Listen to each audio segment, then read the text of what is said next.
दोस्तों, जब आपको जूम ऐप में एक मीटिंग आईडी का लिंक बनाना होता है तो हमें क्या करना है। सबसे पहले आप जूम को ओपन करें और आप जैसे ही जूम ओपन करेंगे तो वैसे ही आपको यहाँ पे 3 ऑप्शन दिखना स्टार्ट 4 ऑप्शन दिखना स्टार्ट होंगे ऊपर वाले साइड में। तो आप देखते हैं एक न्यू मीटिंग लिखा हुआ है, जॉइन मीटिंग लिखा हुआ है, उसके बाद एक तीसरा लिखा हुआ है शेड्यूल। आप शेड्यूल पे जैसे ही टिक करेंगे तो उसके अंदर आप देखते हैं कि यहाँ पे ये आपको बहुत सारा दिखना स्टार्ट हो जाता है। तो अभी आप देखेंगे आपको यहाँ पे कुछ चीज़ें सेट करनी होती हैं। एक तो अगर आपने पहले से कोई मीटिंग आईडी बना रखी है तो आप सिंपली यूज़ पर्सनल मीटिंग पे टिक करोगे तो पूरी जो आपकी बैक डेट की आईडी होगी उसी से सेट हो जाएगी। तो आप देखते हैं आपका पूरा का पूरा आईडी, ये पासकोड, अनेबल वेटिंग रूम, ये हमेशा नो रखना है आपको। और यहाँ से यूज़ पर्सनल ये आपका ऑन हो जाएगा। और जैसे ही अगर आपको ओनली फॉर, ये आपका एक सेट हो गया। अब आपको सपोज़ दैट आपको इसको नो रखना है, आपको अपने हिसाब से एक आईडी बनाना है। तो आप यहाँ पर डेट डालेंगे।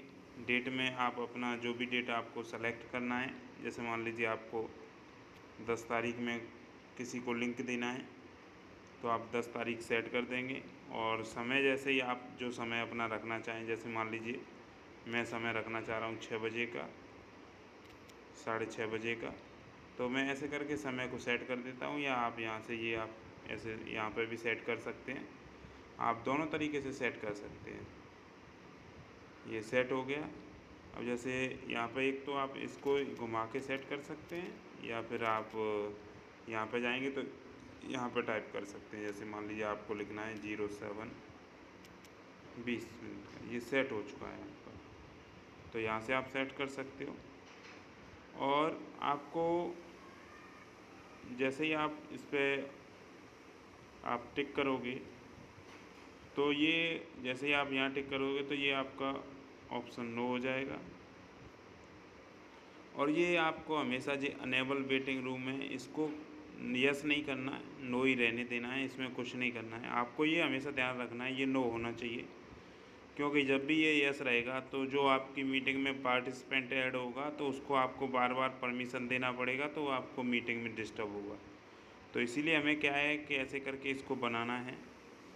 और आप इसको होस्ट ऐड रहने दें, पार्टिसिपेंट ऐड रहने दें। और आपकी एक एडवांस सेटिंग है ऐड टू कैलेंडर। इस मीटिंग लिंक को आप कैलेंडर में भी ऐड कर सकते हैं, ये आपके कैलेंडर में ऐड हो जाएगा। और आप यहाँ से ये आपका पूरा सेट हो जाता है जूम आपके। अगर आपको ये ऐसे करके आप देखोगे, इसको डन करोगे तो ये आपका लिंक पूरा सेट हो जाता है। और ये आप डायरेक्ट आपके मेल पे जाके ओपन होगा। और यहाँ से आप इसको एक बार टच करना है, यहाँ पे यहाँ इसको थोड़ा दबा के रखेंगे तो ऐसे करके होगा। तो आपको ये ऊपर कर देना है, थोड़ा ड्रैग करना है और ये नीचे तक दबा के स्क्रॉल करते आना है। यहाँ तक आप यहाँ से इसको कॉपी कर लेते हैं। कॉपी करते हैं तो आप बैक आ जाते हैं और आप अपने व्हाट्सएप पे आते हैं। जिसको भी लिंक देना रहता है आप उसको दे सकते हैं, शेयर कर सकते हैं। जैसे मान लीजिए मुझे देना है तो मैं यहाँ जाऊँगा और पेस्ट कर दूँगा।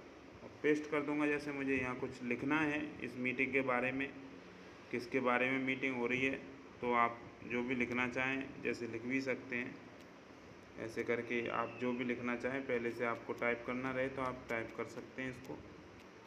और आप यहाँ पे ये सिंबल दिख रहा है आपको, जो व्हाट्सएप में ये सेंड वाला मैसेज होता है, आप जैसे ही इसको टिक करते हो तो ये आपका लिंक सेंड हो जाता है। जो आपने बनाया रहा वो आपका सेंड हो गया। तो ऐसे करके हम मीटिंग आईडी का लिंक बना देते हैं। तो ये तो लिंक बनाने का तरीका। अब एक और दूसरा तरीका है आपका, आप इसको पूरा मिनिमाइज़ कर दें। आपके फ़ोन में कैलेंडर होगा, आप कैलेंडर को ओपन करें तो आप जैसे ही देखते हैं, अगर आपने ऐड टू कैलेंडर कर रखा है जैसे आपने, मैं बताना चाहूँगा वापस, जैसे आपने ये आपका लिंक है और इसमें आपने जो ये नीचे लिखा दिखाई दे रहा है आपको ऐड टू कैलेंडर, अगर आपने इसको यस कर रखा है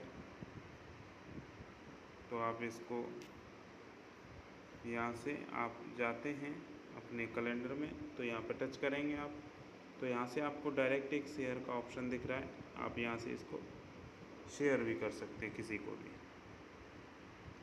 तो यहाँ से व्हाट्सएप ओपन हो जाएगा और जिस किसी को भी भेजना है आप यहाँ से डायरेक्ट सेंड करके भेज सकते हैं। तो ये लिंक आपका वापस पहुँच जाएगा। तो 2 तरीके से आप इसको सेंड कर सकते हैं।